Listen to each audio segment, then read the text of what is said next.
ప్రభుత్వం అన్ని వ్యవస్థలను నాశనం చేసినట్లు విద్యా వ్యవస్థని కూడా నాశనం చేసింది. రాత్రి ఆత్మలతో మాట్లాడి తెల్లారి అనాలోచిత నిర్ణయాలు ప్రకటిస్తారు అని మంత్రి నారా లోకేష్ అన్నారు.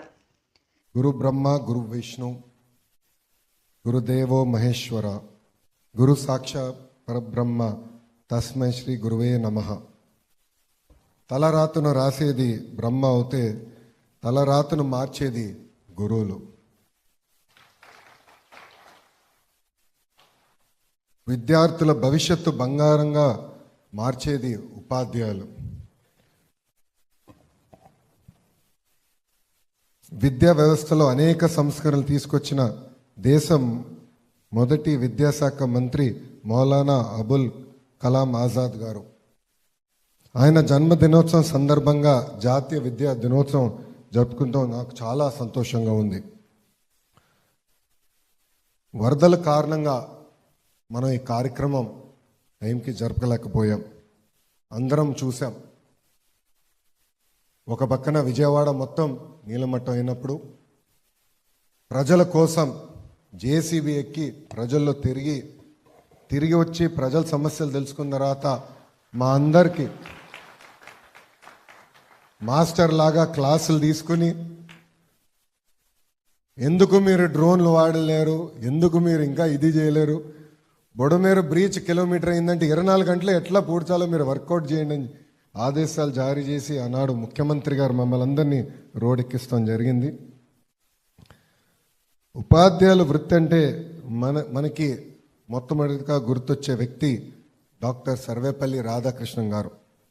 రాధాకృష్ణన్ గారు మైసూర్ యూనివర్సిటీ నుంచి కలకత్తా యూనివర్సిటీకి వెళ్ళేటప్పుడు పిల్లలందరూ పెద్ద ఎత్తున రోడ్డు పైకి వచ్చి ఆయనకి పూలతో స్వాగతం పలికారు.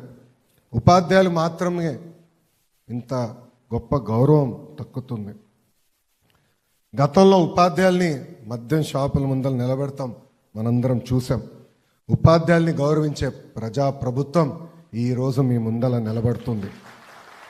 నేను విద్యాశాఖ మంత్రిగా అవుతున్నానని వార్తలు వచ్చినప్పుడు ఎంతోమంది నాకు మెసేజ్ పెట్టారు, ఈ శాఖ నీకు అవసరమా, చాలా కష్టమైన శాఖ, అనేక సమస్యలు ఉంటాయి, ఇది మీకు వద్దు, ఇండస్ట్రీస్ తీసుకోండి, ఎనర్జీ తీసుకోండి అని అనేక మంది సలహాలు ఇచ్చారు.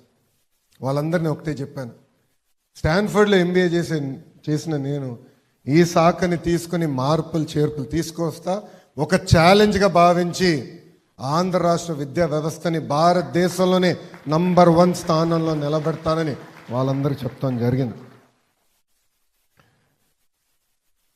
కేజీ నుంచి పీజీ వరకు విద్యా వ్యవస్థలో అనేక మార్పులు రాబోతున్నాయి. మనందరం ఎంతసేపు ఢిల్లీ మోడల్, కేరళ మోడల్ గురించి మాట్లాడతాం.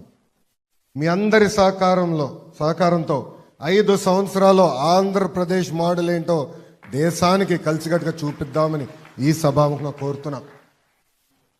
నేను విద్యాశాఖ మంత్రి అయినప్పుడు గౌరవ ముఖ్యమంత్రి గారు నాకు చెప్పారు, హైయర్ ఎడ్యుకేషన్లో కూడా మనం వెనకబడి ఉన్నాం.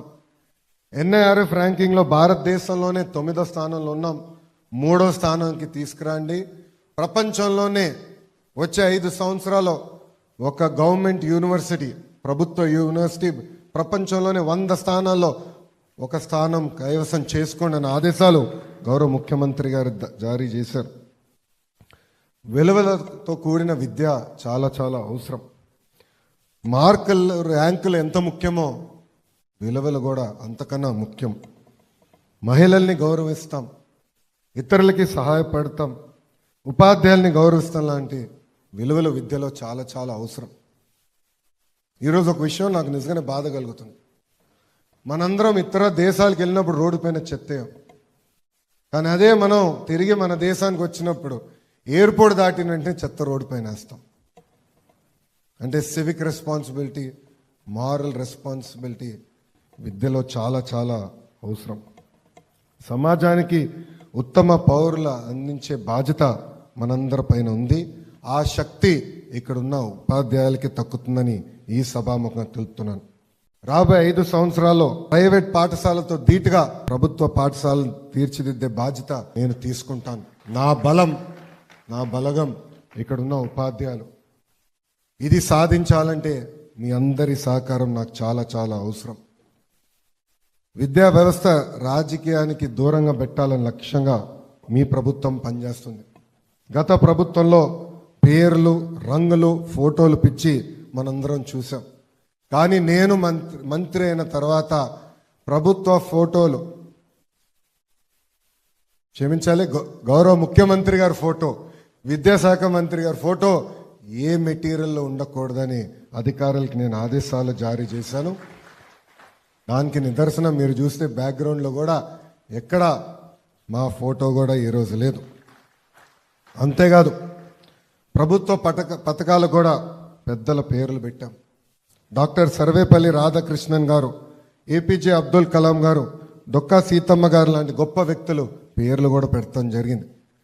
ఒక పాఠం చెప్పాలంటే ఎంత కష్టపడాలో నాకన్నా మీకే బాగా తెలుసు. అంతేకాదు అక్కడున్న పిల్లలందరినీ ఆకర్షించుకుని పాఠాలు చెప్తాం చాలా చాలా కష్టమైంది. ఒక క్లాస్కి వెళ్ళాలంటే ఎంత ప్రిపరేటరీ వర్క్ అవసరమో మనందరికి తెలిసిన విషయమే. అందుకే నేను మంత్రి అయిన తర్వాత యాప్ల భారం తగ్గించాలి, ఫోటోలు తీసే పని మానేయాలని లక్ష్యంగా మీ ప్రభుత్వం పనిచేస్తుంది. ఎక్కడా మీరు కేవలం చదువులు చెప్పాలి, అవుట్కమ్ బేస్డ్ ఎడ్యుకేషన్ తీసుకున్న లక్ష్యంతో మీ ప్రభుత్వం పనిచేస్తుందని ఈ సభాముఖంగా చెప్తున్నా.